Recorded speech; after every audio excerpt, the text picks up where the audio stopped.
ओम शांति। आज अव्यक्त मुरली मंथन ग्रुप के शाम के सत्र में आप सभी सारे कल्प में विशेष पार्ट बजाने वाली श्रेष्ठ आत्माओं का बहुत बहुत स्वागत है, स्वागत है, स्वागत है। तो बाबा खुद ही स्वयं ही हमें श्रेष्ठ बनाने के लिए सारा ज्ञान दे रहे हैं, योग से शक्ति दे रहे हैं, ऐसी श्रेष्ठ धारणाएं करा रहे हैं, श्रेष्ठ सेवाएं भी करा रहे हैं और फिर खुद ही हमारी विशेषताओं का गायन भी करते हैं। स्वयं ही विशेष बनाते हैं और स्वयं ही हम आत्माओं का गायन करते हैं। तो ऐसे भाग्यशाली बच्चे हम हैं जो पूरे कल्प में हीरो पार्टधारी एक्टर और एक्ट्रेस है। तो आज की मुरली बहुत ही एंजॉय करने लायक है। मतलब जो 5 स्वरूप की ड्रिल है या फिर स्वदर्शन चक्र है, इसे आप सभी घुमाते ही होंगे, वो ड्रिल करते ही होंगे। लेकिन आज की मुरली में उसमें और एडिशनल क्रिएटिव पॉइंट्स हम ऐड कर सकते हैं, विजुलाइज कर सकते हैं। तो और ही हमें रमणीकता लाने के लिए उस ड्रिल को, उस स्वदर्शन चक्र को एन्जॉय करने के लिए, रमणीकता लाने के लिए, इंटरेस्टिंग बनाने के लिए बहुत-बहुत मदद करेगी। तो आज हम प्रैक्टिकल में सिर्फ पढ़ेंगे नहीं, इस तरह से अलर्ट होकर बैठेंगे, इस तरह से एकाग्र होकर सुनेंगे और अपने मन बुद्धि के द्वारा हम रूहानी पिकनिक पर जाएंगे और रूहानी पिकनिक पर जाकर ऐसे ऐसे स्पॉट्स हम देखेंगे जो स्वयं बाप दादा हमारा गाइड बनकर हम आत्माओं को दिखा रहे हैं।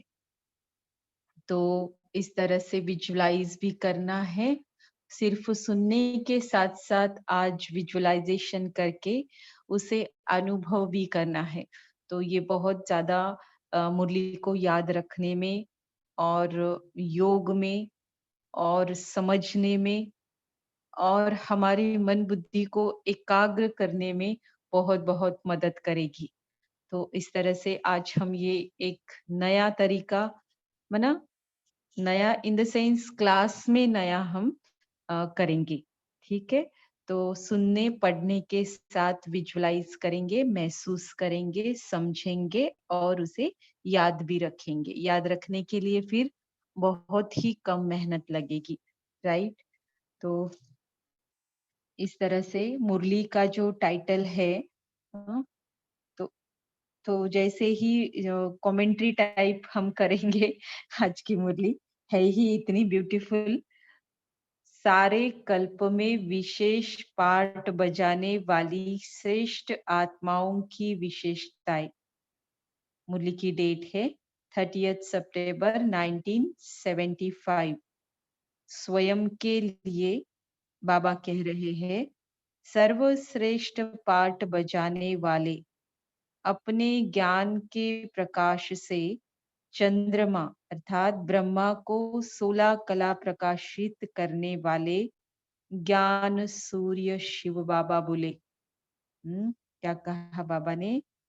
अपने ज्ञान प्रकाश से चंद्रमा माना ब्रह्मा को 16 कला प्रकाशित करने वाले ज्ञान सूर्य शिव बाबा बोले। ये जो आभा मंडल है ना सितारों का, उसमें ज्ञान सूर्य जो है वो है शिव बाबा, फिर ज्ञान चंद्रमा जो है वो है ब्रह्मा बाबा, और फिर हम जो सितारे हैं, ज्ञान के सितारे हम सभी बच्चे हैं। इस तरह से लकी सितारे, ज्ञान के सितारे, तो ये ज्ञान सूर्य, शिव बाबा, चंद्रमा ब्रह्मा बाबा और बाकी के सभी लकी ज्ञान सितारे। तो इस तरह से ये आभा मंडल रूहानी सितारों का कहा जाता है और समझा जाता है। अभी सबसे पहले बाबा बता रहे हैं 4 विशेषताएँ बता रहे हैं। इन विशेषताओं में अपनी चेकिंग करनी है कि किस स्टेज तक और किस परसेंटेज में इन विशेषताओं को अपने में भरा है। विशेष क्यों कहते हैं? विशेष आत्मा कहने का कारण क्या होता है? इसके द्वारा बाबा विशेषताएँ बता रहे हैं। तो देखो अभी हम रूहानी पिकनिक में जा रहे हैं। बड़ी-सी बस है, सभी आकारी शरीर में हैं और शिव बाबा स्वयं हमारी गाड़ी को ड्राइव कर रहे हैं। और देखो हम एक स्पॉट से निकले हैं, ठीक है? तो अभी बाबा ही हमसे पूछ रहे हैं, स्वयं को सारे कल्प के अंदर सर्व आत्माओं से श्रेष्ठ पार्ट बजाने वाली विशेष आत्माएं समझते हो? इतनी सारी आत्माएं हैं, लेकिन हम हैं कि बाप दादा के बस में बैठकर अभी रूहानी पिकनिक मनाने के लिए जा रहे हैं। वो तो बाबा की नजर पड़ी है, उसके लिए विशेष तो है ही, लेकिन आज इस पिकनिक में सिर्फ हम बच्चे जा रहे हैं तो और भी विशेष हो गए, डबल विशेष। आप विशेष आत्माओं की आदि से अंत तक क्या-क्या विशेषताएं हैं, वो आपने कौन सा विशेष पार्ट बजाया है, उसको जानते हो? हुँ? विशेष पार्ट बजाया है ना हम सभी ने, तो हम देखो अपने आप को टिमटिमाते सितारे और स्वयं भगवान हमें बता रहा है कि तुमने विशेष पार्ट बजाया है और तुम विशेष हो। अब देखो विशेष क्यों कहलाते हैं? एक होता है विशेष काम करने के कारण विशेष आत्मा कहलाना। समथिंग डिफरेंट जो और कोई नहीं कर पाता वह आप कर रहे हो, इसलिए विशेष हो।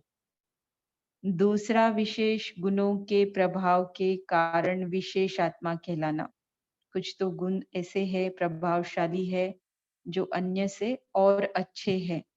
हम्म? अलग तो है ही, लेकिन अच्छे भी है, श्रेष्ठ भी है, इस कारण विशेष कहलाते हो। तीसरा कारण है पोजीशन व स्टेटस के कारण। क्या पोजीशन है हमारा? अन्य सभी आत्माओं से ऊंचा पोजीशन है और स्टेटस भी हमारा ऊंचे से ऊंचा है। और चौथा है संबंध और संपर्क द्वारा अनेकों को विशेष प्राप्ति कराने के कारण। तो हमारे कारण, हमारे संबंध संपर्क में बहुत सारी आत्माएं जो आई है, उन्होंने भी विशेष प्राप्ति की है। ये सबूत है कि हमने विशेष प्राप्ति की है, राइट? तो इस तरह से ये 4 विशेष कारण बाबा ने बताए, जिसके कारण आप विशेष आत्मा कहलाते हो और सारे कल्प में विशेष पार्ट बजाते हो।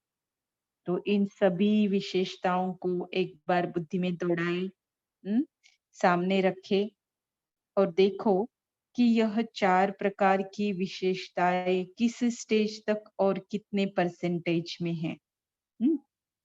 बाबा के हर बच्चे में आज जो बस में बैठे हैं सभी टिमटिमाते सितारे, उन सब में ये चारों विशेषताएं कैसी है? बहुत ज्यादा प्रमाण में है, बहुत ज्यादा परसेंटेज में है। एक तो विशेष काम करने वाली है, दूसरा विशेष गुणों से भरपूर है, तीसरा पोजीशन और स्टेटस भी हमारी विशेष है, क्योंकि गुण विशेष है, काम भी विशेष कर रहे, तो पोजीशन ऑटोमेटिकली और स्टेटस ऑटोमेटिकली विशेष ही बनना है। और चौथा है कि इतनी विशेषताओं से भरपूर होने के कारण हमारे संबंध संपर्क वाली आत्माएं भी विशेष प्राप्ति से भरपूर हो रही है ना? जो प्राप्ति आज तक उन्होंने कभी की नहीं है किसी के द्वारा। तो इस तरह से हम निमित्त बन रहे। देखो अपनी विशेषताओं को महसूस करो और फील करो, है ना? कि कैसे हम विशेष आत्माएँ हैं। कोई अ, कोई एरू-गैरू नहीं बता रहा है, स्वयं भगवान सृष्टि का रचयिता, सृष्टि का चालक उम, बता रहा है और हमें पिकनिक पर लेकर जा रहा है। अभी सबसे पहले हमें वो एक स्पॉट पर लेकर गया, हम पहुँच गए। तो बाबा वहाँ पर हमें बता रहे हैं, देख रहे हैं हम, वो सीनरी देख रहे हैं। वहाँ पर बाबा हमें रुकाकर बोल रहे हैं, आप विशेष आत्माओं की सतयुग में विशेषता क्या है? तो सतयुग का स्पॉट आ गया। हम सभी देख रहे हैं उस सीन को। सतयुग में, आदि में, सतयुग के आदि में आप विशेष आत्माओं की फर्स्ट स्टेज कौन-सी होती है? सारी आत्माएँ किसी स्टेज में है? सतो प्रधान, चारों ओर देवी-देवताएँ, प्रकृति भी सतो प्रधान, इतना सुंदर वातावरण, ना ठंड ना गरम, है ना? एकदम शीतल, ऐसी ठंडी हवा जैसे महसूस हो रही है उस सीन को देखते हुए भी। उनकी विशेषता आज के भक्त भी गाते हैं, जिसमें संपन्न और संपूर्णता का गायन है। वह तो सब स्मृति में है ना?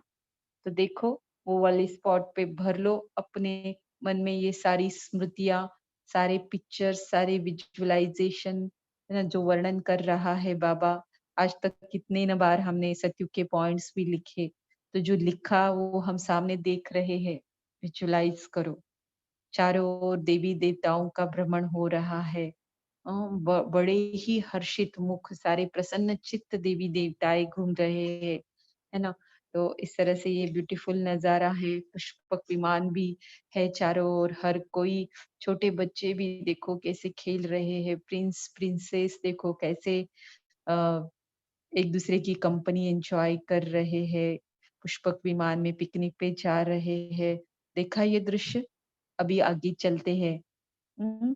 आगे की स्पॉट पर हमें बाबा लेकर गए। अब वहाँ त्रेता में देखो, आप आत्माओं की विशेषता क्या है? सतयुग के बाद कहाँ आते हो? त्रेता। अच्छा, वहाँ विशेषता क्या है? वहाँ की विशेषता भी इतनी प्रसिद्ध है कि जो आज के कलयुगी नेता उसी राज्य को स्वप्न देखते रहते कि ऐसा होना चाहिए। कोई भी प्लान सोचते हैं तो भी आपकी सेकंड स्टेज को अति विशेष समझते हुए उसे सामने रखते हैं। क्या कहते हैं? गांधी जी भी क्या कहते थे? राम राज्य चाहिए। तो राम राज्य कहाँ होता है? त्रेता युग में होता है, राइट? राम राज्य, और पहले लक्ष्मी नारायण का राज्य। तो लक्ष्मी नारायण तक तो कोई पहुंचता नहीं है, लेकिन फिर राम राज्य की बात चलती है आज भी, है ना? हद के बापूजी गांधी जी, उनकी भी चाहना थी कि राम राज्य हो, हिंसा की बात नहीं हो, और बेहद के बापूजी ने वो राज्य लाया था हमारे लिए, हमको उस राज्य में भेजा था। तो अ, भले वो सेमी स्वर्ग कहलाता है, अ सतयुग से थोड़ा-सा 2 कला कम वाली आत्माएँ वहाँ पर रहती है, लेकिन उस वहाँ पर भी विशेषता इतनी प्रसिद्ध है कि जो आज भी कलयुगी नेता ऐसे राज्य का सपना देखते और दिखाते हैं, राइट? अभी ये वाला स्पॉट भी हमारा हो गया। अभी बाप-दादा हमें आगे की स्पॉट पे लेकर पहुँचे हैं। हुँ, तो वहाँ पर त्रेता के बाद कहाँ आते हैं? द्वापर। तो द्वापर में आपकी विशेषताओं का पूजन, गायन, वंदन आरंभ हो जाता है। हाँ, तीसरे स्पॉट में हम पहुँच गए हैं।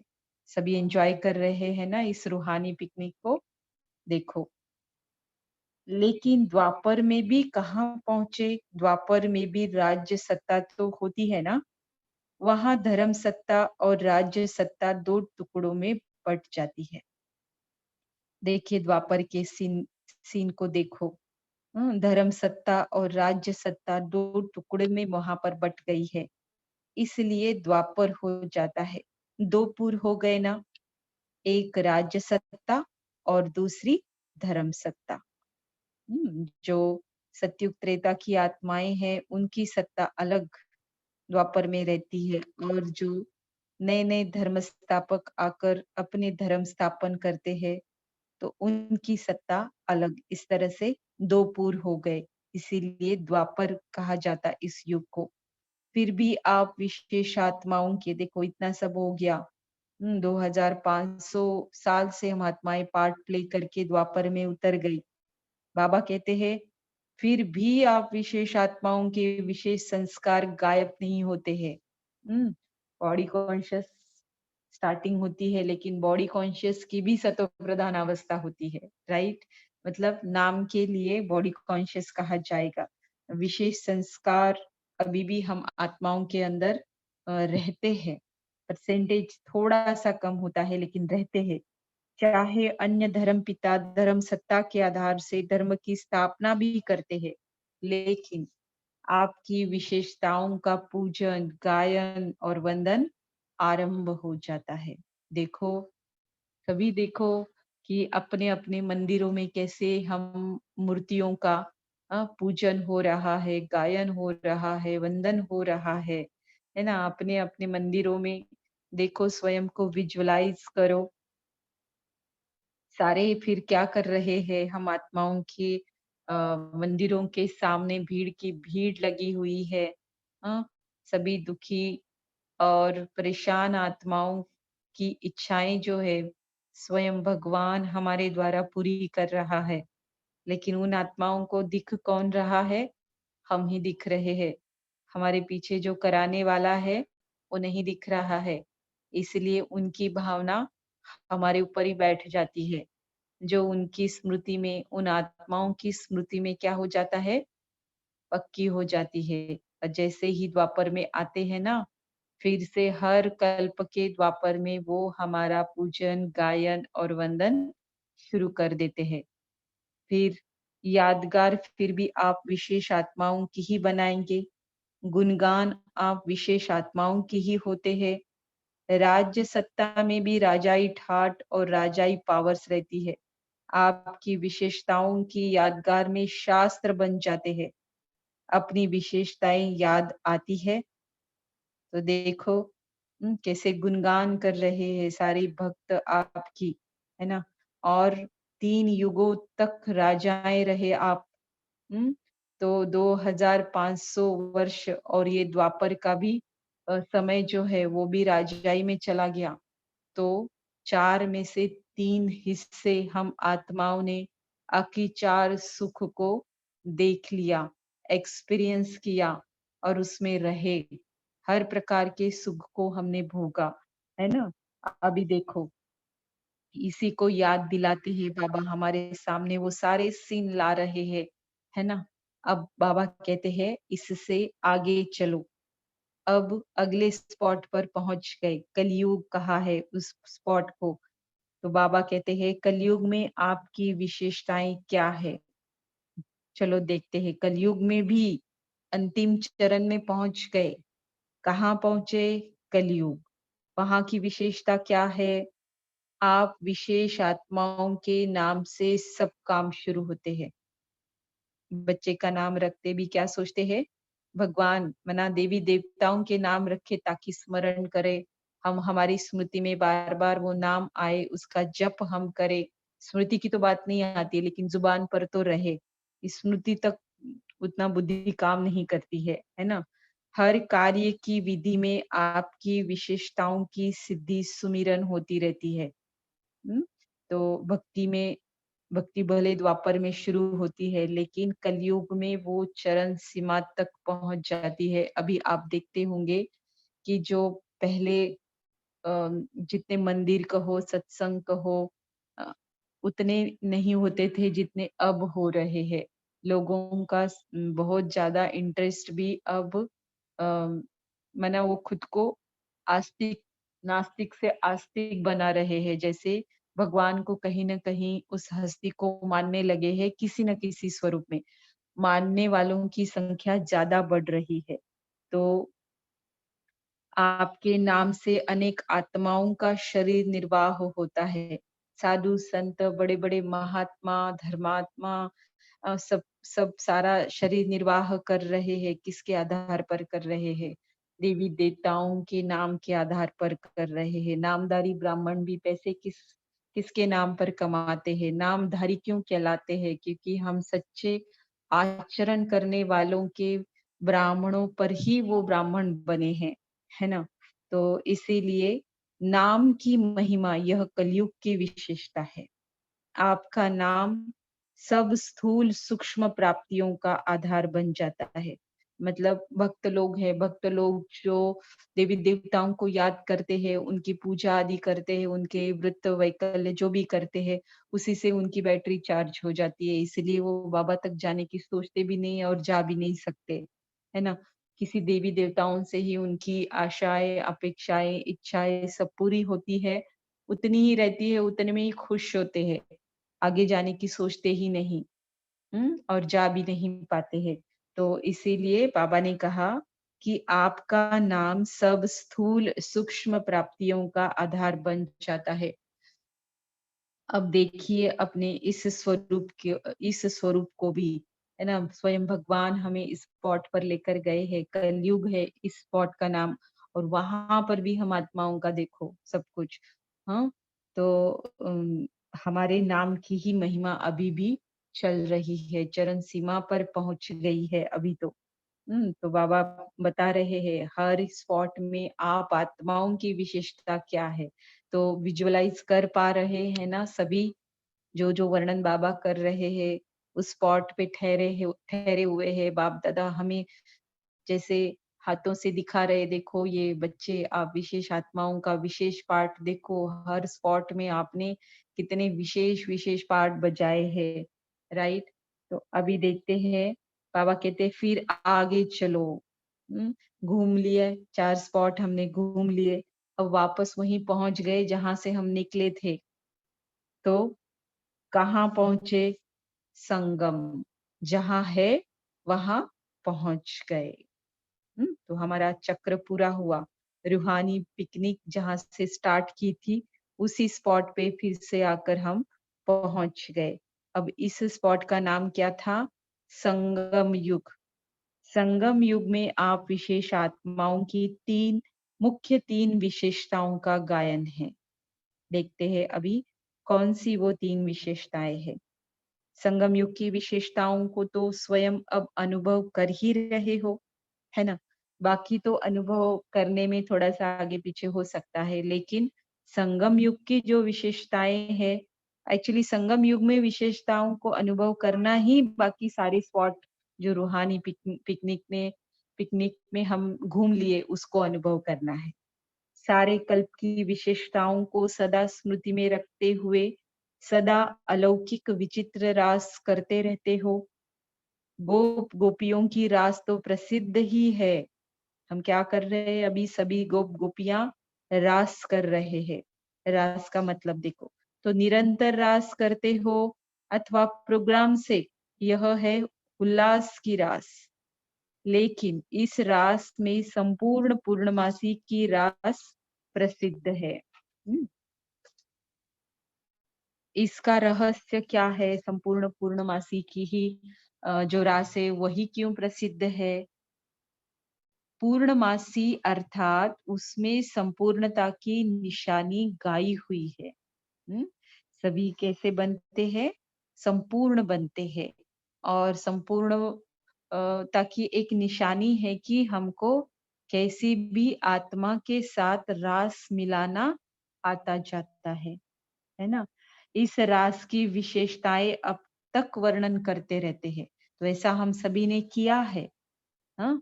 टेम्पररी नहीं। अंदर से जब क्लीनिंग हो जाती है, प्यूरिटी बढ़ जाती है ना, तो किसी भी आत्मा के साथ में हम ज्यादा कॉन्फ्लिक्ट में नहीं आते हैं। मतलब टकराव नहीं होता है संस्कारों का, है ना? तो यह रास हमने की है, इसीलिए इस रास का नाम भी है पूर्णमासी की संपूर्णता की रास है ये, और ये अभी तक इसका यादगार चलता आ रहा है, निशानी गाई हुई है। अब वह विशेषताएं कौन सी है? उस समय गोपियों की विशेषता क्या थी? आपकी ही बातें है ना?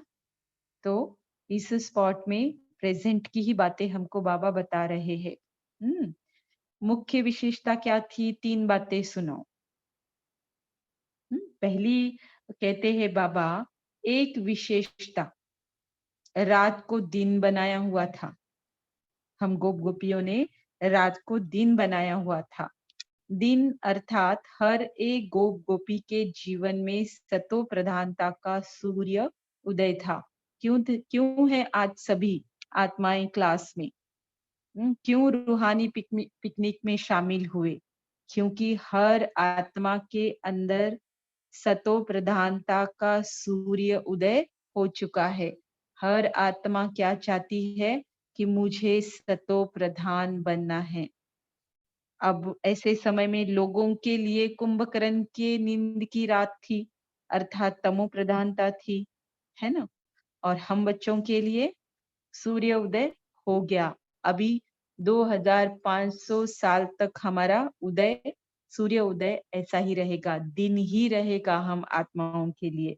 अब दूसरी विशेषता, सूर्य उदय हुआ, पहली विशेषता। दूसरा है सारा समय जागती ज्योति थे।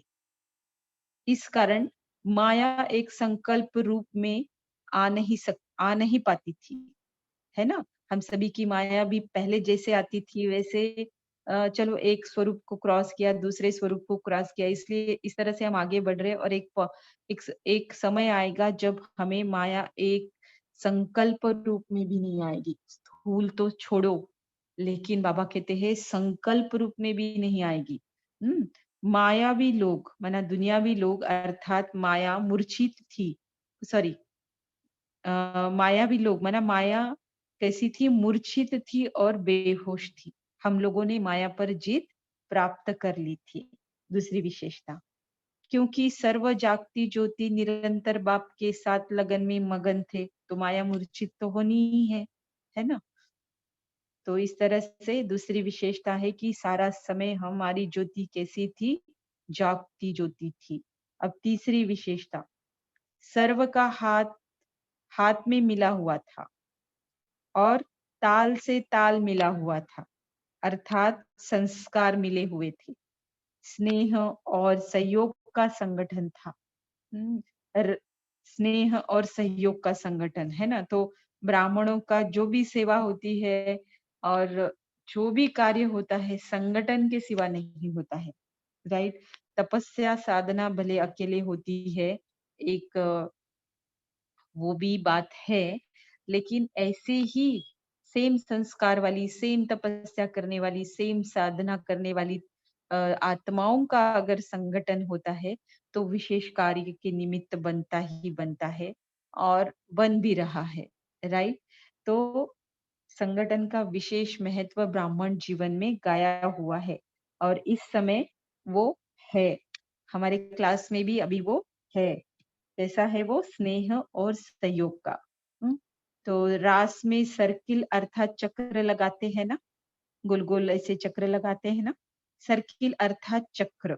यह शक्ति स्वरूप प्रकृति और माया को घेराव डालने की वो किले की निशानी है। तो ऐसा जब संगठन होगा, सेम पुरुषार्थ, सेम तपस्या, सेम एम ऑब्जेक्ट को प्राप्त करने के लिए सेम संकल्प से बैठे हुए हैं, तो ऐसे में माया आ नहीं सकती है। माया को ही हमारा घेराव पड़ जाएगा, वो हमारे ऊपर कुछ नहीं प्रभाव डाल पाएगी, बल्कि हमारे ही संगठन का, वायुमंडल का अ, उस पर प्रभाव पड़ेगा और वो मूर्छित हो जाएगी। तो यह है विशेषताएं, इसलिए इस रास का विशेष महत्व गाया हुआ है। तो यह हुआ संगम युग की विशेषताओं का गायन। हम्म, पहला था सतो प्रधानता का सूर्य उदय, दूसरा था दूसरा था सदा जागती ज्योति और तीसरा था स्नेह और सहयोग का संगठन। तो अभी बाबा ने बताया संगम युग की विशेषता क्या है। तो बाबा चाहते हैं सारी जो प्रॉब्लम आती है ना ब्राह्मणों में, वो कहाँ आती है? संस्कार मिलन में आती है। संस्कारों के टकराव होती है, क्योंकि पुरुषार्थ सबका अलग होता है, सब कुछ अलग है ना। हमारा ही एक पार्ट से दूसरा पार्ट नहीं मिलता है, तो दूसरे के साथ तो कैसे मिलेगा? लेकिन फिर भी अगर सबका बुद्धि योग उसी परसेंटेज में शिव बाबा से जुड़ा हुआ है, तो यह रास होनी ही है। तो बाबा चाहते भी यही है कि ऐसी रास निरंतर होनी चाहिए, क्योंकि जो ड्रामा देखते हैं, मूवी देखते हैं, तो देखने से ज्यादा उसमें एक्ट करने में ज्यादा मजा है। तो बाबा कहते हैं जो करने में मजा है ना, वह देखने में नहीं है। ऐसी रास निरंतर होनी चाहिए। कितनी बार ये रास की है आपने? अनेक बार की हुई है। फिर कभी भूल क्यों जाते हो? जब संस्कार मिलाना अर्थात ताल से ताल मिलाना ऐसी कोई परिस्थिति आती है तो क्या कहते हो? मिलाना पड़ता है संगठन में। हुँ? उस समय भक्त अर्थात कमज़ोर बन जाते हो। मैं नहीं कर सकती, मुझसे तो नहीं होता, मेरी ना स्वभाव ऐसा है, मेरा ना ऐसी आदत है, हैबिट मेरी ऐसी है, मैं नहीं कर सकती एडजस्ट, राइट? तो बाबा कहते हैं, ये कमज़ोर बनना हुआ, भक्त बनना हुआ, संस्कार मिलाना पड़ेगा, मरना पड़ेगा, झुकना पड़ेगा, सुनना पड़ेगा और सहन करना पड़ेगा। अगर इस इन सब में कहा ये कैसे होगा तो क्या बन जाएंगे? भक्त बन जाएंगे। ऐसे ऐसे कहने से भक्त बनते हो। इसलिए अब उस भक्तपन के वंश के अंश को भी खत्म करो, तब ही इस रास मंडल के अंदर पहुंच सकेंगे।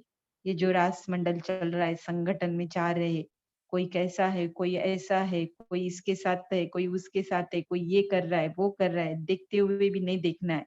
मरना पड़ेगा, झुकना पड़ेगा, बड़ों के सामने, छोटों के सामने, सबके सामने मरना पड़ेगा, झुकना पड़ेगा, सहन करना पड़ेगा, है ना? तो ये विशेषताएं अपने अंदर भरनी पड़ेगी, तभी जाके फिर रास मंडल के अंदर पहुंच सकेंगे, नहीं तो क्या होगा फिर? कर नहीं पाएँगे तो? देखने वाले बन जाएँगे, जो करने में मज़ा है वो देखने में नहीं। तो अपनी सर्व विशेषताएँ सुनी ना, ऐसी सर्वश्रेष्ठ आत्माएँ हो। देखो, सिखाता भी है हमें, ऐसा विशेष करो और ऊपर से कहता है सुनी ना, तो ऐसी सर्वश्रेष्ठ आत्माएँ हो, ये सब करने से सर्वश्रेष्ठ आत्माएँ बनेंगे। ऐसी श्रेष्ठ सर्वश्रेष्ठ आत्माओं के लिए बाप दादा को भी आना पड़ता है, ऐसे बाबा कहते हैं। फिर लास्ट में बाबा बताते हैं राशि मिलाने वाले ही मनके के दाने हैं।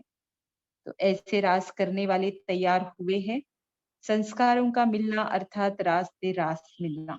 रास में अगर कोई का हाथ ऊपर, कोई का हाथ नीचे होगा तो रास में मजा नहीं आएगा। वो खेलते हैं ना डांडिया, डांडिया खेलते हैं ना रास करते बोलते हैं उसको नवरात्रि में। तो उस समय भी अगर हम किसी सर्कल में शामिल होते हैं और वहां पर जैसी स्टेप्स चल रही है वैसी अगर हम नहीं लेते तो क्या करेंगे? मार खानी पड़ेगी डंडियों की। है ना? क्योंकि चेहरे पे लगेगी, हाथ पे लगेगी क्योंकि स्टेप से स्टेप नहीं मिला पा रहे हैं। तो स्थूल में भी यही बात है, तो सूक्ष्म में भी यही बात है। रास अर्थात राशि मिलना। जैसे कोई भी कनेक्शन जोड़ते हैं, वो मिलन करते हैं तो राशि मिलाते हैं ना? आज भी प्रथा चली आती है, पंडित जी से जाकर वो क्या कुंडली मिलाने का वगैरह करके उसके आधार पर शादियाँ रचते हैं, मना जोड़ी बनाते हैं। हैं? ऐसे दिन शायद अब कम रहे लेकिन एक था समय ऐसा चलता था, राइट?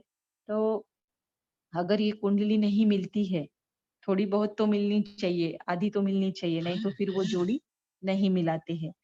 अगर सौ अगर राशि नहीं मिलती तो जोड़ी नहीं मिलाते।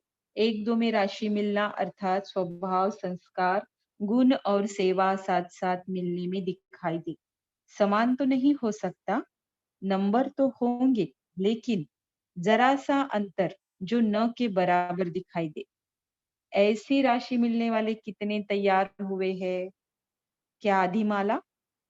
जितने भी तैयार हुए हैं, बाबा कहते हैं होना तो है, हुई पड़ी है। सिर्फ अभी पुरुषार्थ कर रहे हैं ना, तो घूंघट के अंदर है। जैसे ही घूंघट हट जाएगा, संपूर्ण बनेंगे तो हट जाएगा, है ना? तो इस तरह से रास मिलाने वाले फिर प्रत्यक्ष हो जाएंगे बाप दादा के साथ साथ। तो इस तरह से आज की मुरली रही। होप सभी ने रूहानी पिकनिक को बहुत बहुत एंजॉय किया होगा। अभी हम 1 मिनट साइलेंस में बैठते हैं और इन सभी 1 मिनट में इन सभी पॉइंट्स को, इन सभी स्पॉट्स को रूहानी पिकनिक के एक बार विजिट करते हैं, राइट? ओम शांति।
ओम शांति। होप आपका विजिटिंग कंप्लीट हुआ होगा। अब फिर से हम विजिट ही करेंगे, लेकिन स्वरूप अलग होगा।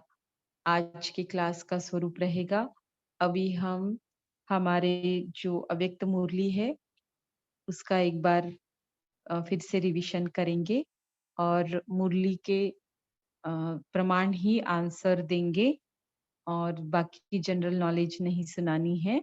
उसमें सबका टाइम भी वेस्ट हो जाता है और स्वयं का भी हो जाता है। इसीलिए मुरली स्टडी करके आना है और जैसे प्रश्न किए जाते हैं बस मुरली के अनुसार ही उसका आंसर देना है। ज्यादा से ज्यादा ऐसी कोशिश रहे।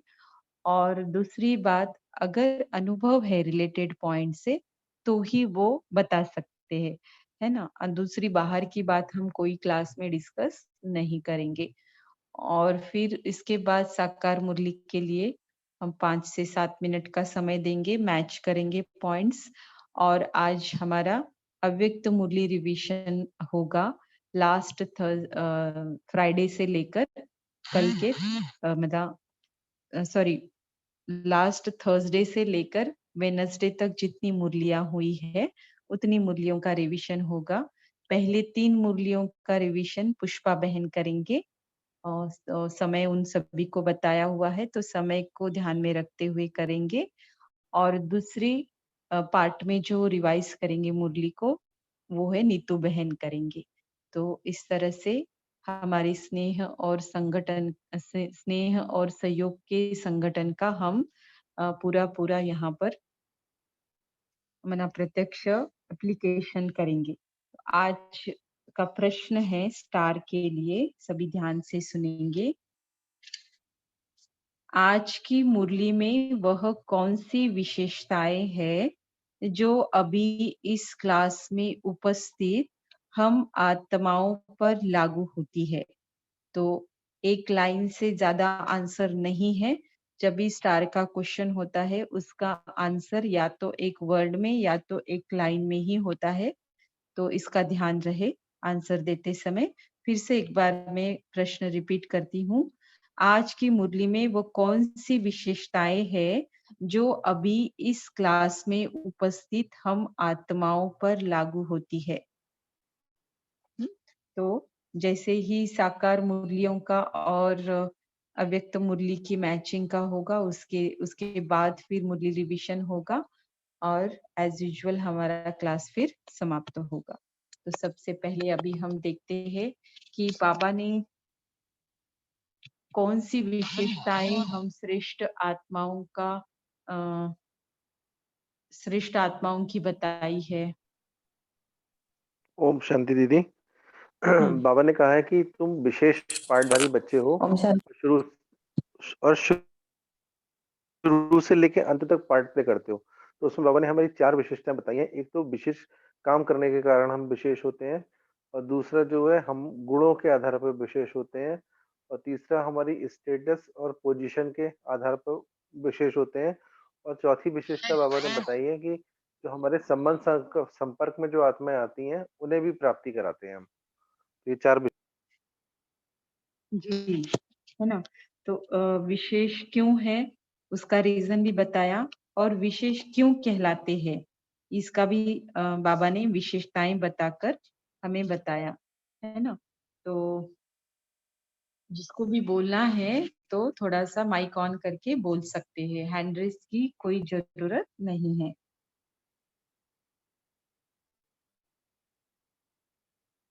अभी हम आगे बढ़ते हैं। बाबा हमें रूहानी पिकनिक पर लेकर गए तो सबसे पहले किस युग की विशेषता अ, हमें हम आत्माओं की बाबा ने बताई है और वो क्या है।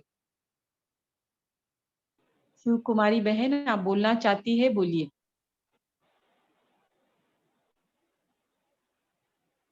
ठीक है। ओम शांति जैसे दीदी। हाँ बोलिए।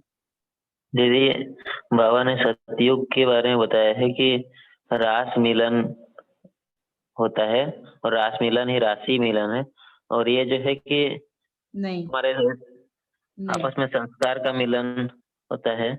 नहीं, ओम है ना। शांति। हाँ दी, ओम हाँ शांति दीदी। सतयुग हाँ। के आदि में फर्स्ट स्टेज जो बताइए बाबा ने, संपन्न और संपूर्णता का गायन है हमारा। तो बाबा कहते हैं वो तो सिमरती में है ना आपकी में। हाँ, तो सतयुग में हम सभी आत्माएं सतयुग के आदि में, हाँ, सतयुग के लास्ट में अलग विशेषता है, लेकिन सतयुग के आदि में हमारे संपन्नता और संपूर्णता का गायन है, अर्थात सभी आत्माएं सतो प्रधानता की चरण सीमा पर है, मतलब संपन्न और संपूर्ण है ना। फिर बाबा ने त्रेता युग में हम आत्माओं की कौन सी विशेषता बताई है जो आज भी सभी की चाहना है कलयुगी नेताओं की? ओम शांति। ओम शांति दीदी। त्रेता में राम राज्य की कल्पना हम आज भी करते हैं, उसी का गायन है राम राज्य का। जी, और क्या बताया बाबा ने? ओम शांति। ओम शांति दीदी। त्रेता में राम राज्य का गायन है, जो कि आज की नेता लोग की भी, कलयुग के नेता लोग की भी उनको चाहत रहता है, और कोई भी प्लान करते हैं वही प्लान मतलब वही स्टेज, सेकंड स्टेज का भी चाहत रखते हैं, और प्लान उसी को रख देख के ही करते हैं। एग्जैक्टली, है ना। तो भले कितना समय हो गया सतयुग को पास होकर, फिर त्रेता में 1250 वर्ष बीत गए, लेकिन फिर भी हमारे अंदर इतनी कूट कूट के विशेषता बाबा भरते हैं, जो त्रेता युग में आने के बाद भी उन विशेषताओं का यादगार स्वरूप में मनाना चाहते हैं, है ना। आज मोदी जी भी इतना एफर्ट्स ले रहे, किस लिए ले रहे? राम राज्य के लिए ले रहे हैं, है ना। जब स्वतंत्रता मिली तो गांधी जी ने भी यही चाहा था कि राम राज्य स्थापित हो। होगा क्या? होगा क्या? नहीं। है ना, होगा नहीं। वो सिर्फ कोशिश में ही लगे रहेंगे, और शिव बाबा आकर राम राज्य की स्थापना करके चला भी जाएगा, और फिर उनको पता चलेगा, राइट। तब तक तो वो कोशिश में ही लगे रहेंगे। फिर आगे चलते हैं। अभी रूहानी पिकनिक में जो भी शामिल थे ना, तो उनको बराबर आएगी पॉइंट्स, तो आ भी रही है आप सभी को। फिर बाबा ने क्या बताया कि त्रेता के बाद आप कहाँ आते हो, कौन से युग में आते हो, और वहां पर उस युग का नाम ऐसा क्यों होता है? इसमें बाबा ने है। कहा कि त्रेता के बाद हम द्वापर में आते हैं, और द्वापर में आने के बाद में ये दोपुर में कन्वर्ट हो जाता है, क्योंकि एक राज्य सत्ता अलग हो जाती है और धर्म सत्ता अलग हो जाती है। और धर्म सत्ता आके जो धर्म स्थापक होते हैं तो वो अपना धर्म की स्थापना करते हैं, लेकिन उसके बाद भी जो गायन और पूजन करते हैं वो हम ही विशेष आत्माओं का करते हैं। जी, है ना। तो भले 2500 वर्ष हो गए, आत्मा की थोड़ी बैटरी यूटिलाइज हो गई, हमारे साथ साथ अन्य आत्माएं, धर्म स्थापक, धर्म पिताएं भी आती है, द्वापर युग में उतरती है। हमसे ज्यादा नहीं बोल सकते, लेकिन परम धाम से आई हुई रहती है, तो कुछ विशेष कार्य वो करने लगती है। तो उस वक्त जो भी जरूरत होती है, जिस संदेश की भी जरूरत होती है, परमात्मा शिव उनके द्वारा लोगों को देते हैं। इसीलिए उनको धर्म स्थापक या धर्म पिताएं कहते हैं। और फिर लोगों को वो बातें अच्छी लगती है, कुछ परिवर्तन उनमें महसूस होता है, या जो प्रॉब्लम उस समय की होती है वो थोड़ी ना ज्यादा प्रमाण में सॉल्व होती है, इसीलिए फिर उनके धर्म की स्थापना हो जाती है। धर्म स्थापक के साथ तो कोई आत्मा रहती नहीं है जब वो आते हैं कि अम, इसी धर्म का कहलाए, लेकिन जो वो अच्छी-अच्छी बातें सुनकर वो अप्लाई करते हैं, मानते हैं उस पिता को, और फिर वो जाके धर्म की स्थापना करते हैं या फिर शास्त्र बनाते हैं, जो भी है। लेकिन ऐसे समय में वो भले ये कर रहे हैं, उनके द्वारा बाबा कुछ शांति प्रस्थापित कार्य करने का कार्य कर भी रहे हैं, लेकिन इधर हमारा भी फिर क्या होता है, श्रेष्ठ आत्माओं का अपनी विशेषताओं के कारण पूजन, गायन, वंदन सब कुछ आरंभ हो जाता है। उन आत्माओं की स्मृति में, है ना, जो द्वापर में उतरती है, जैसे ही उतरती है उनकी स्मृति की जो लाइट है ना ऑन हो जाती है, जो फीड हुआ होता है शरीर छोड़ते समय, अंतिम अंतिम समय में, वही फिर इमर्ज होता है सबसे पहले, और वो ये करने लगती है। तो इस तरह से द्वापर में शास्त्र बनना, पूजन, गायन, वंदन, देवी देवताओं की पूजा का आरंभ हो जाता है। तो यह विशेषता द्वापर युग की रही। फिर अ, इस युग के बाद हम कहाँ पहुँचते हैं और यहाँ की विशेषताएँ हम आत्माओं की क्या बताई है? जब हम लोग कलयुग को पहुंचते हैं, हुँ, उसमें आप विशेष आत्मा का नाम से भी सब काम शुरू होता है। उसके बाद में जो हर कार्यों की विधि में भी आपकी विशेषता की सिद्धि सुमिरन होती है। आपका नाम से अनेक आत्मा का शरीर निर्वाह भी होता है। नाम की महिमा एक कलिजुग की विशेषता है। आपका नाम सब स्थूल सूक्ष्म प्राप्तियों का भी आधार होता है। हाँ, तो इसे कोई और हाँ, ये तो पॉइंट्स हुई एकदम सही बताई। लेकिन और कैसे बताया बाबा ने इसको मतलब कोई और अपने शब्दों में कोई एक्सप्लेन करना चाहेगा? दीदी जैसे क्या कहते हैं, कहीं पे कोई मंदिर बन रहा है, तो राम के नाम पे राम के चंदा माँगने आते हैं, तो मंदिर के नाम पे ही माँगने आते हैं, तो वो भी देते हैं। या कोई भीख माँगता है तब भी कहते हैं भगवान के नाम पे दे दे। तो इस तरीके से या जो है जो कल बच्चों के नाम रखते हैं, तो वो भी इसीलिए रखे जाते हैं कि जो है हमें भगवान का नाम याद रहे, लेकिन वो स्मृति तक नहीं पहुँच पाता। और जो ब्राह्मण हैं, आज के जो हमारे नामधारी ब्राह्मण जो हैं, कि वो नाम के तो ब्राह्मण हैं, लेकिन असली ब्राह्मण तो हम ही लोग हैं, लेकिन उन्हें भी जो है प्राप्ति सर्वश्रेष्ठ माना जाता है सारे सारे धर्म में। तो कोई भी भगवान से रिलेटेड काम होता है तो उन्हीं को बुला के कराते हैं। जी, है ना? ओम शांति। हाँ, जैसे जैसे कोई काम शुरू करते हैं तो बोलते हैं कि ब्राह्मण देवी देवताय नमः और हुँ, विघ्न विनाशक गणेश को भी पहले ही पूजा करते हैं, फिर जाकर और कोई देव देवता की पूजा होती है। जी, है ना? तो इस तरह से इसका विस्तार और भी हम कर सकते हैं, लेकिन भले क्लास में वो इंक्लूड ना किया जाए, हम अपना विचार सागर मंथन ज़रूर ऐसे पॉइंट्स पे कर सकते हैं, ताकि फिर रिलेटेड पॉइंट्स आगे की मुरलियों में ज़रूर आएगी। तो ये वाला डिस्कशन हमारा कवर हो जाता है, तो इसमें अगर हम अ, विचार सागर मंथन करते हैं, तो नेक्स्ट वाली मुरली में जब ये पॉइंट आता है कंटिन्यूएशन में, कभी भी जब आता है, तो हमें बोलने में भी बहुत फिर आसानी भी होती है और बुद्धि में वो क्या होता है फीड हो जाता है, स्मृति एकदम पक्की हो जाती है।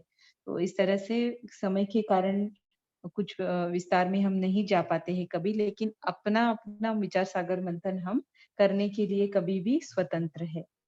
फिर बाबा ने हमको कलयुग में भी हमारी विशेषताओं की याद दिलाई। फिर बाबा कहाँ लेकर गए, मतलब जहाँ से निकले थे वहीं पर हम पहुँच गए, वो जगह कौन-सी थी?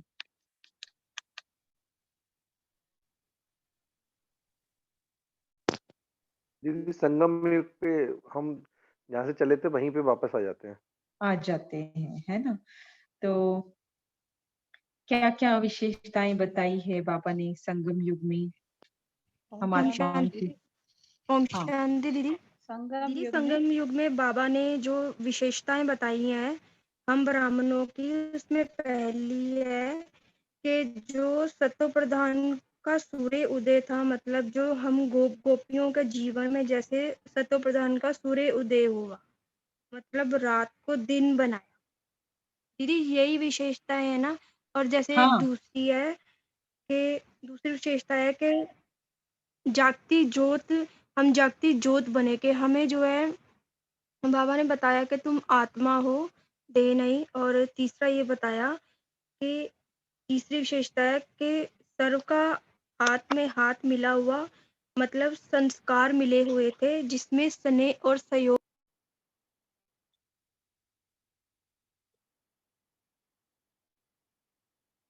जी, है ना?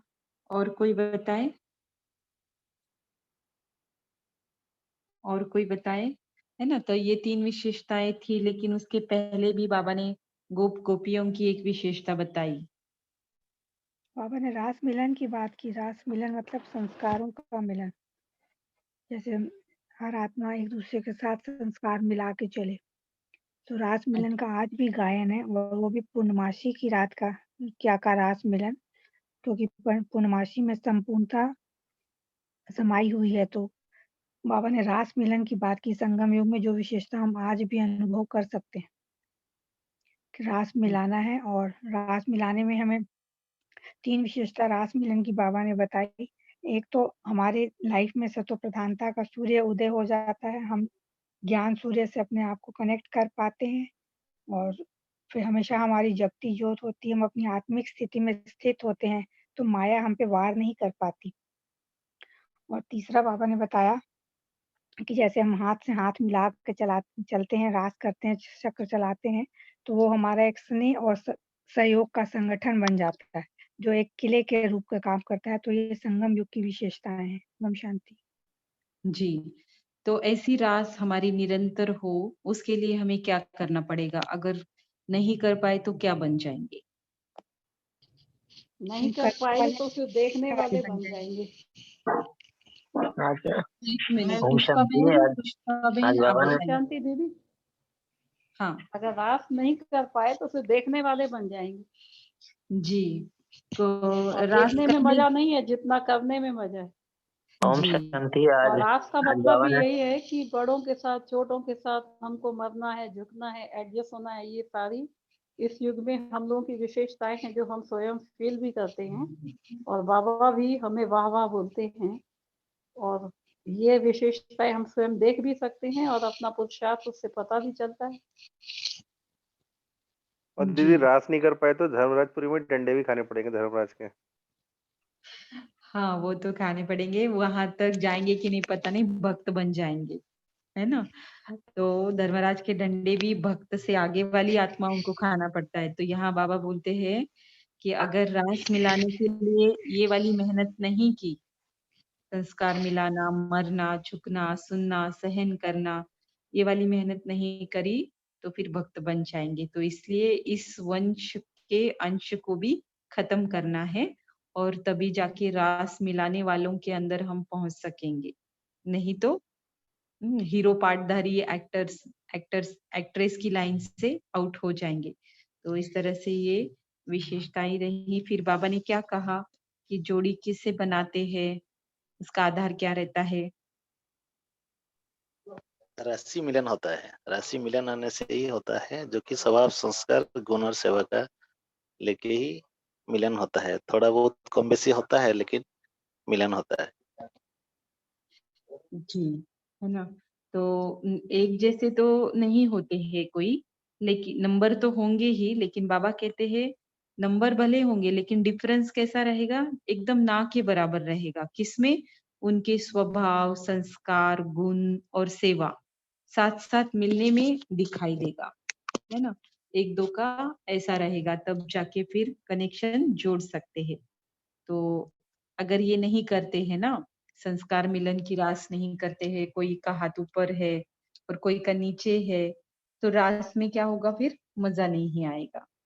तो बाबा कहते हैं सभी ऐसे तैयार ही होने वाले हैं, हुए हैं जब भी तो चुना है बाबा ने, चुनकर फिर हमें वर्णन भी कर रहे हैं, वैसा बना भी रहे हैं, और बने थे इसकी स्मृति भी दिला रहे हैं। सिर्फ क्या है, अभी पुरुषार्थी है, उस राह पर चल रहे हैं, इसीलिए घूंघट के अंदर है, राइट? तो आज की मुरली से साकार मुरली की कौन सी पॉइंट मैच करती है, बस 4 ही हम सुनेंगे। चारों अलग-अलग कोई बताएं, जो अभी तक नहीं बोल पाए हैं या बोला नहीं है, वो बोल सकते हैं। 4 पॉइंट बताए साकार मुरली से जो मैच करती है।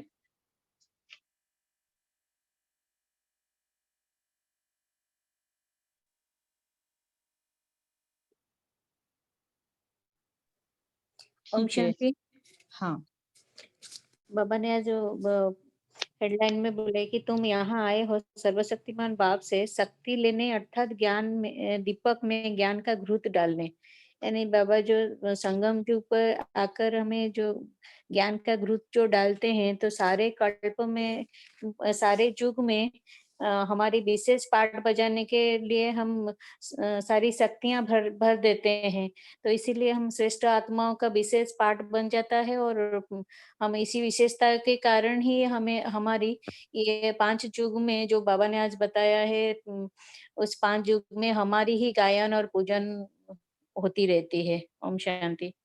एग्जैक्टली दीदी, बहुत अच्छा। शिव की बारात के लिए बाबा ने कहा है आज, तो हम विशेष आत्मा ही बाराती बन के जाते हैं। जी, आज जो सारे कल्प में विशेष पाठ बजाने वाली श्रेष्ठ आत्माओं की विशेषता है ना, तो इतनी सारी तो बाबा ने बताई है, लेकिन आज की जो प्रश्न उत्तर में आई है वो भी एक विशेषता है। और पता है इस रूहानी पिकनिक में कौन शामिल हो सकता है? सिर्फ हम ब्राह्मण बच्चे ही शामिल होते हैं। हम ब्राह्मण बच्चों की ही रूहानी पिकनिक होती है और किसी की नहीं होती है। वो 2 युगों में उधर ही घूमते रहते हैं, है ना? और हम है कि सारे युगों में चक्र लगाने वाले हैं। और क्या कहा पापा ने? ओम आज शांति वो दीदी। बोले हैं 16 कला के बारे में बोले हैं, जैसे कि सतयुग में सभी 16 कला संपन्न रहते हैं और धीरे-धीरे कला कम होते-होते हम लोग का युग का परिवर्तन भी होता है। जैसे बैटरी डिस्चार्ज होने के बाद बोला है, धीरे-धीरे डिस्चार्ज होते हैं, फिर बाबा के साथ कनेक्शन करने से हमारा ये चार्ज होते हैं। और स्लोगन में बाबा ने हमारे और एक विशेषता बताई है, जो भाग्य विधाता बाप को भी हम अपना बना लेते हैं। हाँ, है ना? और बाबा ने ये कहा है कि वही गीता का एपिसोड अभी चल रहा है और संगम पर ही मैं वो सारी बातें सुनाता हूँ।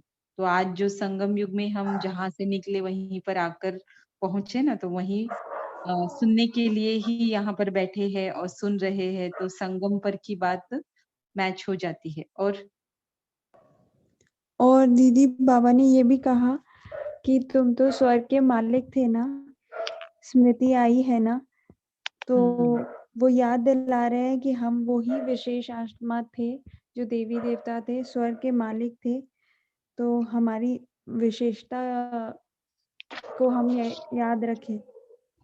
जी।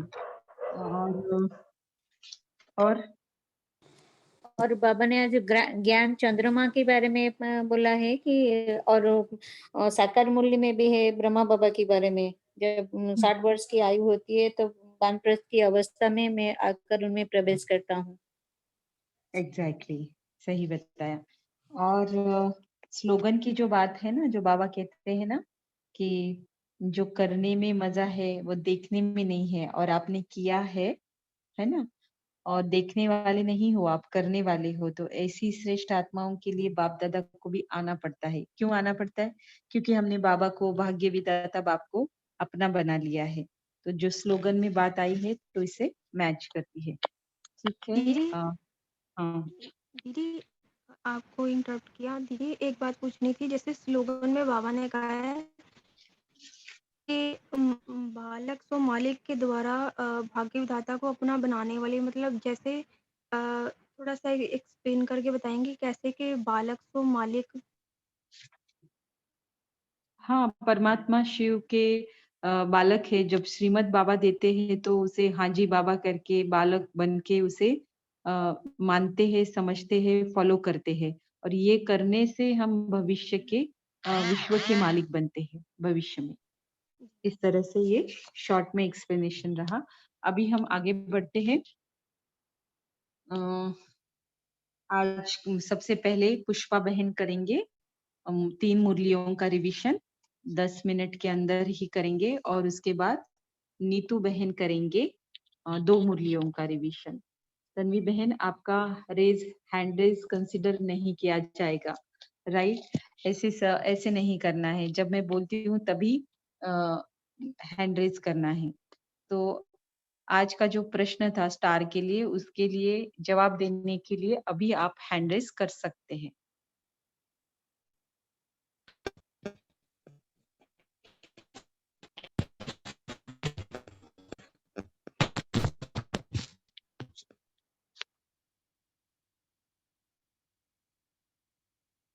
सबसे पहले जो हैंड रेज किया वो पुष्पा बहन ने किया है। ओम शांति दीदी। दीदी जो शक्ति स्वरूप का गायन है। सुधा बहन आप बताइए। दीदी स्नेह और सहयोग का संगठन है हमारा। अच्छा, कौन सी विशेषताएं मैंने कहा, ठीक है। जानवी बहन आप बताइए। जैसे हम यहाँ पर सब शेयर करें और प्रेम से सब एक दूसरे से मिलकर सेवा में हेल्प करें, तो इसकी स्पेशलिटी है ये। ठीक है, इंदु बहन आप बताइए। इंदु बहन।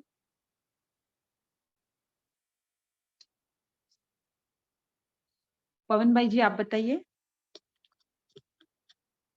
कौन सी विशेषताएं हैं जो विशेषताएं अभी इस समय उपस्थित आत्माओं पर भी लागू होती है। पवन भाई जी आप बताइए।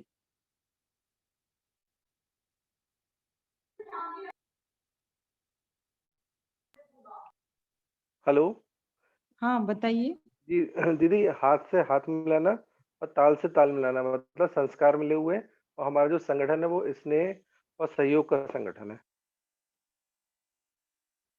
ठीक है, निर्मल बहन आप बताइए। जी ओम शांति दीदी। मुझे जो लगा सबसे इम्पोर्टेंट कि हम सभी के जीवन में तत्व प्रधानता का सूर्य उदय है, यानी कि हम सभी ने रात को दिन बनाया हुआ है।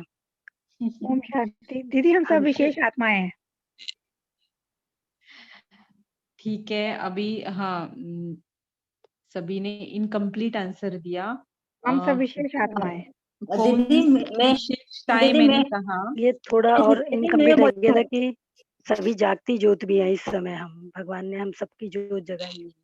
नहीं वो चांस गया आपका। ठीक है, फर्स्ट अटेम्प्ट में ही बताना है। ये सीमा उन्होंने बहन आप बोल दिया बता था बीच सकते में हैं। ना, उन्होंने बीच में बोल दिया था तो मैं बोल रही थी। सीमा बहन आप बताइए। चलो बहुत टाइम ले रहे, जयप्रकाश भाई आप बताइए। आज जो बताया है गोप गोपियों का विशेषता में बताया है कि स्नेह और सहयोग का जो संगठन है हमारा, ये संगठन में ही है। आज का जो क्लास में ही है, जो लोग जो सब है आत्माएं सब एक साथ में जोड़ के ही ये प्रोग्राम को सक्सेस करते हैं। जी ठीक है, तो इनकम्प्लीट आंसर दिया दो लोगों ने। ठीक है, तो एक निर्मल बहन ने दिया और स्नेह और संगठन का जो आंसर मिला। एक्चुअली तीनों विशेषताएं हम आत्माओं में इस समय है ना क्लास में उपस्थित। एक तो सभी सतो प्रधान बनना चाहती है, सतो प्रधानता का सूर्य उदय हुआ है। दूसरा है सारा समय जागती ज्योति है ना ब्राह्मण आत्माओं की, जब भी तो अव्यक्त मूल्य की स्टडी कर रहे। और तीसरा फिर ऐसी आत्माओं का संगठन है स्नेह और सहयोग का। तो ये तीनों ही विशेषताएं प्रेजेंट में क्लास में इस समय हम आत्माओं में है। तो विशेषताएं मैंने कहा, एक विशेषता नहीं कहा, तो एक लाइन में आंसर देना है ये भी कहा, राइट। तो आज इनकम्प्लीट आंसर देने वालों को स्टार बनना है तो बन सकते, लेकिन फिर कंप्लीट आंसर ही स्टार बनने के लिए एलिजिबल है, राइट। ठीक है, तो अभी हम आगे बढ़ते हैं। पुष्पा बहन आप स्टार्ट कर सकते हैं। एक ओम मुरली शांति। के लिए 3 मिनट के ऊपर नहीं समय लेना है, ठीक है। ओम शांति। तो आज जो साप्ताहिक रिवीजन क्लास में जो पहला वाला मॉड्यूल है, तो 19 सितंबर 75 का शक्तियों एवं पांडवों की विशेषताएं। तो इसमें बाबा ने बोला कि जो अमृत वेले सर्व सेबस्तानों का शेयर करते हुए बाबा ने समाचार सुनाए कि जो हर एक रूहानी बच्चे रूह को राहत देने के लिए, मिलन मनाने के लिए, रूहान करने के लिए अपने दिल की बातें दिलाराम बाप के आगे रखते हुए अपने को डबल लाइट का बर्तन दे भी रहते और ले भी रहते। और दूसरा वाला जो कोई बच्चे विश्व कल्याण स्वरूप में स्थित होकर बाप द्वारा मिले हुए सर्व शक्तियों का वरदान और महादान अनेक आत्माओं के प्रति दे रहे थे या जो मनसा सेवा कर रहे थे। तो इसमें भी बाबा ने 3 रिजल्ट निकाले कि जो एक थे लेने वाले, दूसरे वाले मिलन मनाने वाले और तीसरे वाले थे लेकर देने वाले या कमाई करने वाले। फिर बाबा ने जो अमृत वेले के बाद मुरली क्लास जो गॉडली स्टूडेंट को देखते हैं, बाबा ने बोला कि जो हर एक बच्चा उमंग उत्साह से अपने जो सेंटर पर पढ़ने के लिए जा रहे थे और कोई भी जो पुरुषार्थ नंबरवार पुरुषार्थ अनुसार सब अपने पढ़ाई में लगे हुए थे। तो हर एक सेवा केंद्र की जो जो वातावरण अपने-अपने अलग-अलग थी। तो इनमें भी 3 प्रकार के रिजल्ट बाबा ने दिखाया कि जो सिर्फ सुनने वाले और सुन-सुन कर हर्षित होने वाले थे, और दूसरा वाला जो थे सुनकर सम्मानने वाले थे। तीसरा नंबर का बाप समान नॉलेजफुल बनकर औरों को भी बनाने वाले थे। तो फिर बाबा ने थर्ड स्टेज जो कर्मयोगी स्टेज होते हुए इनमें भी 3 प्रकार के बाबा ने बताया। एक तो कमल पुष्प जो प्रवृत्ति में रहते हुए भी, जो हर प्रकार समय-समय पे आते हुए भी न्यारे और प्यारे रहते थे, और उसी में रहते हुए भी योग और कर्म की स्थिति को भी बैलेंस रख पाते थे, और सभी परिस्थिति में ये जो अचल रहते थे। तो ऐसी आत्माएं 25% की थी।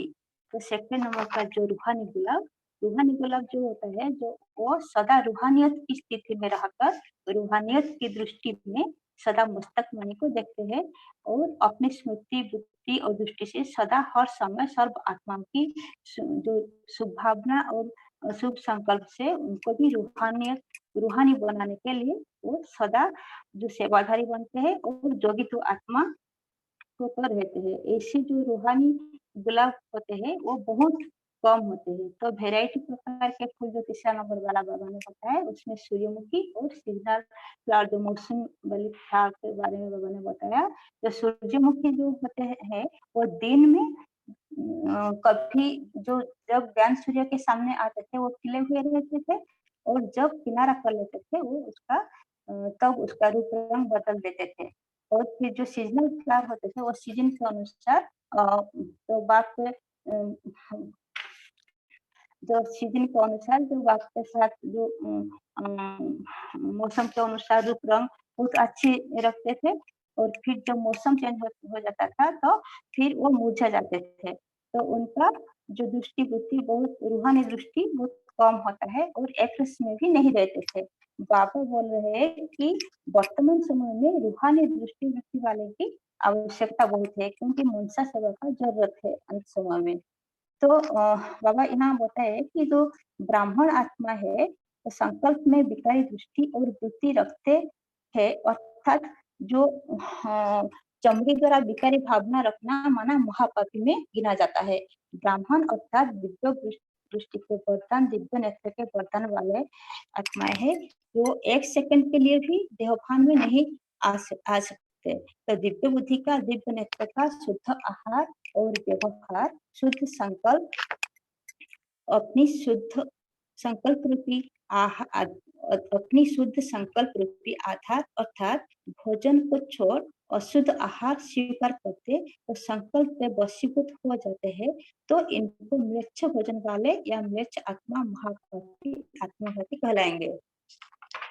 तो ये जो महापाप का दंडा बहुत बड़े रूप में भी भोगना पड़ेगा, इसलिए महापाप के संकल्प से स्वयं को सदा बचाने के लिए दिव्य बुद्धि और सदा शुद्ध आहारी बनो। बाबा ने यह पांडवों की विशेषता बताया कि जो सेवा प्रति सदा हार्ड वर्कर वाले होते हैं, प्लानिंग बुद्धि और अथक सेवाकारी होते हैं, और हर समय सेवा स्थान पर एवरेडी रहते हैं। सेवा के सब्जेक्ट में हर समय फील्ड पर ज्यादा पांडव ही आते हैं, इसलिए उनको भी इस जो सेवा से उनको भी उमंग, उत्साह और उल्लास का भी अनुभव होता है। ये पांडवों का विशेषता है। तो फिर भी बाबा ने बताया कि तो पांडव विकारी वाइब्रेशन के बीच रहते हुए भी न्यारे और प्यारे रहते हैं। तो इसलिए ये जो पांडव की जो शक्तियों से भी पांडवों की ज्यादा मार्क्स इस क्वालिटी के लिए शक्तियों से भी पांडवों को ज्यादा मार्क्स मिलते हैं। तो बाबा बोल रहे हैं कि ये जो गोल्डन चांस है, सेवा करने का गोल्डन चांस पांडव को मिला है, वो उसी से ही वो लगे रहना चाहिए। फिर सेकंड मुरली जो है 20 सितंबर 75 का, तो शक्ति होते हुए भी जीवन में सफलता और संतुष्टता क्यों नहीं। तो इसलिए बाबा बोल रहे हैं कि सर्वगुण के सागर के बच्चे, आपको मास्टर सागर समझना। सागर अखंड, अचल और अटल होता है, और सागर का 2 विशेषता भी है। एक है समाने का शक्ति, जो हर व्यक्ति और वस्तु की अपने अंदर समा लेते हैं, और दूसरा है सामना करने की, जो जितना बड़ा लहराए आता है उसको भी सामना कर लेते हैं। तो ऐसी मास्टर सागर के कारण अपने अंदर ये भी चेक करना चाहिए कि ये शक्ति मुझमें कहाँ तक है, कितने परसेंटेज में है और समय प्रमाण यूज कर पाते या नहीं, शक्तियों द्वारा सफलता अनुभव होता है कि नहीं। तो फिर बाबा ने कहा कि जब कोई बच्चे सर्व शक्तियों का स्वयं में अनुभव करते हुए भी सफलता नहीं पाते, तो जैसे कि सर्वगुण जो ज्ञान, आनंद, प्रेम, सुख और शांति का स्वरूप स्वयं को समझते फिर स्वयं से संतुष्ट नहीं हो पाते, तो पुरुषार्थी होते हुए भी प्रारब्ध अर्थात प्राप्ति का फल कभी कभी अनुभव कर पाते, तो सर्व नियमों को पालन करते फिर भी सदा हर्षित नहीं रह पाते, मेहनत बहुत करते, फल का अनुभव भी कम करते, माया को दासी बनाकर भी उदासी रहते। तो बाबा बोल रहे हैं कि शक्तियां है, साथ साथ ज्ञान भी है, सर्व नियमों का पालन भी करते हैं, फिर भी स्वयं स्वयं को कंफ्यूज रहते हैं।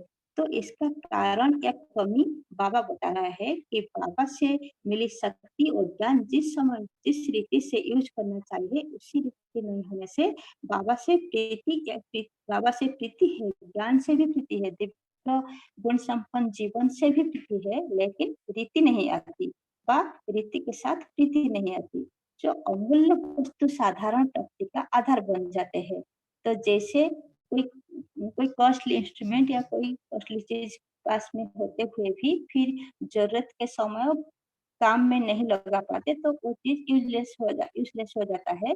ऐसी ज्ञानवान आत्मा के प्रति बाप दादा का रहम आता है कि ज्ञान और शक्ति होते हुए भी यूज नहीं करना आता। तो बाबा फिर बोल रहे हैं कि रीति आने के लिए निर्णय शक्ति चाहिए, निर्णय शक्ति न होने के कारण समाने की जगह सामना कर लेते, समेटने की जगह विस्तार कर लेते। तो संकल्प सफलता का होता, लेकिन स्वरूप और प्राप्ति में संकल्प प्रमाण सफलता नहीं मिलता।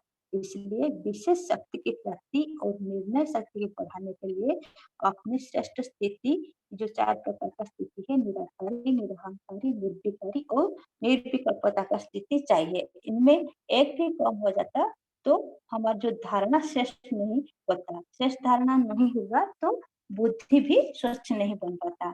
तो स्वच्छता ही श्रेष्ठता। सो निर्णय शक्ति बढ़ाने से बाप समान मास्टर सागर अनुभव करेंगे। बाबा बोल रहे हैं कि सागर की तरह स्वयं को सर्व शक्तियों से संपन्न स्वरूप का अनुभव करना है, क्योंकि संपन्नता का वर्धन संगम पर ही मिलता है। यहाँ हमको संपन्न स्वरूप बनना है, संपन्न बनने का आनंद इस ईश्वरीय जीवन में ही प्राप्त करेगी, दैवी जीवन में सर्वगुण संपन्न होंगे ही तो। लेकिन बाबा बोल रहे हैं कि रीति निभाने के लिए बाबा से जो ज्ञान शक्तियां मिल रहा है, समय प्रमाण उसको यूज करो, बुजुर्ग की तरह गठले बांध के न रख और बार बार स्वयं के प्रति और सर्व आत्मा के प्रति काम में लगाना चाहिए, क्योंकि जो इस समय की प्राप्ति को जितना यूज करेंगे उतना वृद्धि होगा। जैसे कि कहावत है, धन दे धन न फूटे, अर्थात देना ही बढ़ना है। इसे ईश्वरीय प्राप्ति को अनुभव में लाने से तो प्राप्ति स्वरूप का अनुभव भी करेंगे। जितना जितना हम अनुभव, जो ईश्वरीय प्राप्ति का हम अनुभव करेंगे उतना ही हमारे जो स्वरूप बन जाएंगे। तो बार बार यूज करने से जैसा समय ऐसा स्वरूप बना पाएंगे।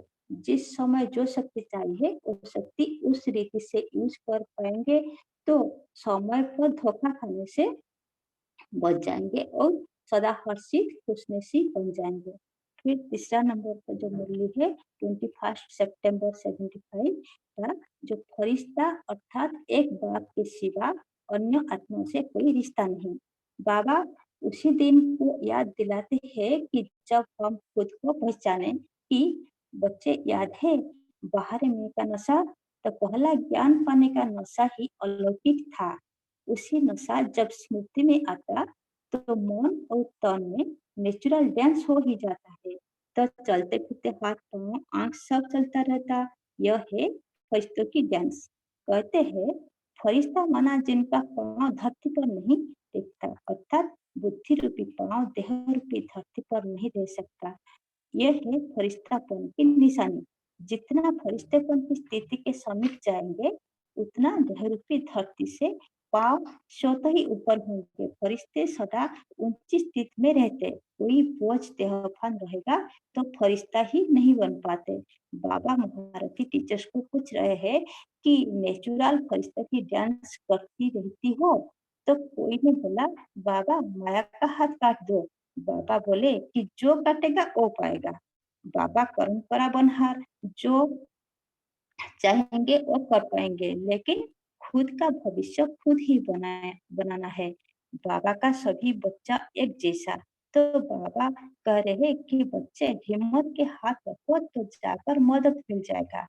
तो जैसे एग्जाम्पल देते हुए बाबा ने कहा, नेपाल में जो किसी एक फंक्शन में छोटे बच्चे के हाथ में खुपड़ी जो पकड़ाते हैं तो करते खुद, लेकिन बच्चों का हाथ रखते क्योंकि बच्चों का भी नाम हो जाए। इसे बाबा ने बच्चों को कहा कि बच्चों तुम हिम्मत रखो, फिर मैं मदद करूंगी। तो बाबा बोल रहे हैं कि यह चेक करो कि सारे दिन में कितना समय फरिश्ते रहते और कितना समय देवभान में आते हैं। फरिश्ते दैवी परिवार के रिश्ते में भी नहीं आते, सदैव न्यारे और प्यारे रहते। तो बाबा पूछते हैं फिर रिश्ता कैसे? तो किसी को सखी बनाया, भाई बहन अन्य कोई भी रिश्ता जोड़ा तो बाप से वही सब रिश्ता कम हो जाएगा। उस संबंध में भी आत्मा याद आ जाएगा। जो जो रिश्ता बाबा से कम हो जाएगा वही संबंध भी आत्मा को याद आ जाएगा। तो बाबा से सर्व संबंध जोड़ना है, फिर रिश्ता बन जाएगा। तो दिल टूट जाता है, टूटा हुआ दिल बाप पसंद नहीं करते। ये जो गुह्य रिश्ता है, ये गुह्य रिश्ता की ये फिलोसफी है कि एकदम फुल परसेंटेज में बाबा को पसंद है रिश्ता, सिवाय एक के और किसी से भी रिश्ता नहीं। तो फरिश्ता जिसका आत्माओं से भी कोई रिश्ता नहीं, बाबा के साथ सभी संबंध जुटाते, लेकिन कोई संपूर्ण निभा नहीं पाते। जो कोंटों में कोई और कोई में कोई भी निभाते, सब नहीं निभा पाते, क्योंकि निभाने में अगर कोई एक संबंध की कम हो जाता तो भी निभाने के लिस्ट में नहीं रहेंगे। निभाना माना निभाना 100%। संकल्प में भी कोई आत्मा न आए, संकल्प में कोई आत्मा की स्मृति आई तो सेकंड का हिसाब किताब बन जाता है, तभी तो विशेष है ना। तो अभी बहुत अच्छा किया पुष्पा बहन आपने। अभी नीतू बहन करेंगे बाकी की 2 मुरलियों का रिवीजन। सॉरी आपको इंटरप्ट किया, लेकिन हाँ बोलिए नीतू बहन, शुरू करिए। आज 22 सितंबर 1975 की वाणी में सर्व आत्माओं के शुभ चिंतक विदेही शिव बाबा बोले, मैं कौन हूँ जानना पहला पाठ है। यह बर्थडे की हम बच्चों को बाबा की तरफ से पहली गिफ्ट है, और इसी से जुड़ी बाबा ने दूसरी गिफ्ट दी है, सर्व खजाने और खुशी। बाबा की आशा है हम आत्माओं से कि हम सोमान को सहज और सदा जीवन में धारण करें, जिससे हमें सहज संपूर्णता प्राप्त हो जाए। यहाँ पर बाबा ने सोमान की महत्ता बताई है। साथ में सोमान को धारण करने से संपूर्णता प्राप्त हो जाएगी जब हम ज्ञान और श्वास समय संकल्प रूपी खजानों को तरीके से यूज करेंगे। बाबा ने सोमान को यूज करने को बोला है और वहरे में यह गीत गाने को बोला है, यानी सोमान और खुशी का नशा चढ़ाया है, ऐसा बोलकर। आगे फिर बाबा ने हमको माया से होशियार रहने को बोला है कि माया सोमान की स्मृति को गायब कर बेहोश बना देती है।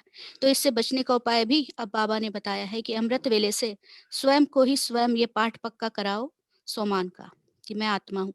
सर्व खजानों को समय पर यूज करो, जो भी बाबा ने खजाने दिए हैं। तो जैसी स्मृति है वैसी सहज स्थिति बनेगी। बाबा ने नशा चढ़ाया है कि बालक सो मालिक, कि सर्वश्रेष्ठ हम आत्माओं के सहयोग के बिना तो बाप भी कुछ नहीं कर सकता है। बाबा ने हमें नशा चढ़ा दिया। हर कल्प में ऊंचे ते ऊंचे बाप के साथ ऊंचे से ऊंच पाठ बजाने वाली मास्टर हम आत्माएं हैं और हम श्रेष्ठ आत्मा हैं। बाबा ने हमें हमारी श्रेष्ठता का ज्ञान कराया। फिर से बाप को भी साकार में आप समान बनाने वाले हो आप बच्चे। हमारे प्यार से बाबा बन के आते हैं, तो बाबा ने हमें वही सिर पे चढ़ाया। फिर बाप बोले जो हूँ जैसा हूँ वैसा ही अपने को जानने से सदा स्वामान में रहेंगे और देह अभिमान से स्वतः पर हैं। लास्ट में बाबा ने बोला है कि समझदार के लिए तो सहज है और अलबेली आत्माओं के लिए गुह्य है क्या स्वमान में स्थित रहना। नेक्स्ट वाणी 27 सितंबर 1975 की। इसमें नजर से निहाल करने वाले धर्मराजपुरी की सजाओं से बचने का पुरुषार्थ कराने वाले विश्व कल्याणकारी परमात्मा शिव बोले, बेहद का वैरागी, त्यागी और सेवाधारी विश्व महाराजन है। अंतिम पेपर में हमको नजर से निहाल करने का पार्ट प्ले करना है। ये हमारा एग्जाम, उसके लिए स्वयं को लाइट हाउस बन कर एक ही स्थान पर रहकर ये कर्तव्य करना होगा हर आत्मा के प्रति। तो जब हम मस्तक मणि में स्थित रहेंगे तो ये कर्तव्य करेंगे।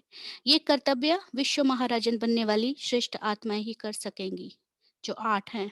और विश्व महाराजन आत्माएं 1 सेकंड में बेहद त्यागी, बेहद के निरंतर सेवाधारी और बेहद के वैराग्य वृत्ति वाली आत्माएं होंगी। ये 3 स्टेज है, इनको क्लियर करने वाले विश्व महाराजन बन जाएंगे। और साथ ही धर्मराजपुरी की से बचने के लिए स्वयं का जज बनने को बाबा ने बोला है, किसी और का जज नहीं बनना है। और साथ में बाबा ने भी बताया है कि जो संकल्प होते हैं वो पावरफुल होते हैं, तो उन पावरफुल संकल्प तो होते हैं पर वाणी और कर्म स्वतः पावरफुल होंगे जब हमारे संकल्प पावरफुल हो। तो बाबा ने हमें एक समझानी दे दी है लास्ट में कि सोच समझकर संकल्प करो तब श्रेष्ठ जीवन मिलेगा और सजाओं से बच जाए। धर्मराजपुरी के सजाओं से बचकर ये जैसे बोलते एक राज बता दो, लास्ट सोस्ट और पुरुषार्थी बनो। बाबा ने ऐसा वरदान भी दिया है। ओम शांति। ओम शांति। बहुत अच्छा किया, दोनों ने भी बहुत अच्छा किया। आज का स्वमान और उसका एक्सप्लेनेशन पढ़ते हैं 1 मिनट में। आज कमेंट्री नहीं करेंगे, फिर इसके साथ ही हम हमारे कॉल को समाप्त करेंगे। स्वमान है, मैं अव्यक्त फरिश्ता हूँ। अभ्यास एवं चिंतन है, बीच बीच में 1 मिनट के लिए संकल्पों को स्टॉप करने का अभ्यास करो। बिंदु रूप की प्रैक्टिस करो। जब चाहो इस स्थूल देह में प्रवेश करो, जब चाहो न्यारे हो जाओ। यह 1 सेकेंड का अनुभव सारा दिन अव्यक्त स्थिति बनने में मदद करेगा। आप सभी का कॉल से जुड़ने के लिए बहुत बहुत धन्यवाद। और जो नए पार्टिसिपेंट्स है वो मेरा नंबर दिया है, उस पर मुझे मैसेज कर सकते हैं। और आगे का जो रिवीजन होगा अगले थर्सडे को, उसके लिए भी जो भी इच्छुक है, मना सभी को करना ही है स्टेप बाय स्टेप, तो वो अपना नाम दे सकते हैं। ओम शांति। शुभ रात्रि, शुभ अमृत बेला।